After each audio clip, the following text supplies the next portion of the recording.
का भाई का कहत रहो? ए मीटर लगा के स्मार्ट मीटर लगा ताटे अब।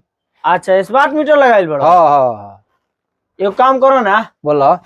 हमारे घर में बाद में लगी चलो। अच्छा। चलो तो पहले हमरा पटीदार के घर में लगा अच्छा दो। चलो तब नहीं लगा के गई रहलन चलो। हाँ, चलो चलो पहले हई मीटरवा निकाल रहे तो लागल बा पहले से। अच्छा यही जगह लगा दो, ठीक बा? ठीक बा लगाओ तब हमरा घर में लागी। ठीक बा ठीक हाँ बा। लगाओ। समझ में नहीं आओ मीटरवा तर चल तू मीटरवा ए तू क्या करता रहो? केकरा से पूछ के मीटर लगावत रहो? हैं पूछला हमरा से?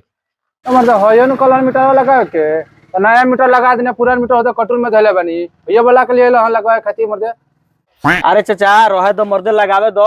50 रुपया में डलबनू तो भर महीना जरब, कुछो चलाबो, खूब यूज करबो। हम तो सुननी है कि जे मोबाइल खानी बा कादून 500 रुपया डाल दो तो 5 दिन में खत्म हो जाता बाग है। मर्दे ई तरह से के कलस है? लगाओ दो मर्दे, ठीक है लगाओ भाई लगाओ, तू बढ़िया बा मर्दे लगाओ दो।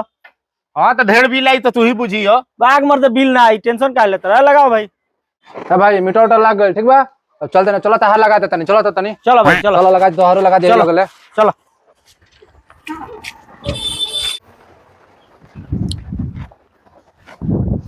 ए भाई ए हाँ भाई अई उठावा मीटर जा आगे जाके लगावा जा। काहे मर्दे? हमार ना लगी, हमार उतना बिल हम नहीं के भरम। तू तो मर्दे अपने पटदार के लगवा दे, अपन बड़ी नहीं कहत ना लगवाए काहे ना लगवाए। ए भाई तो हम लगवाएम ना पटीदार के। पटीदार के घरे 5-5 गो कमाए धमाए वाला आदमी बाड़े। ऐसा स्मार्ट मीटर लगेबो 5000 के महीना होता, कहाँ से भरे हो? जरा चाइना 5000 महीना कहाँ से भरे? जाए दोस्त कोनो बात नहीं, लगवा लो बढ़िया बाटे ना लगी जा आगे लगाबो, आगे लगइए जा जा जा जा जा।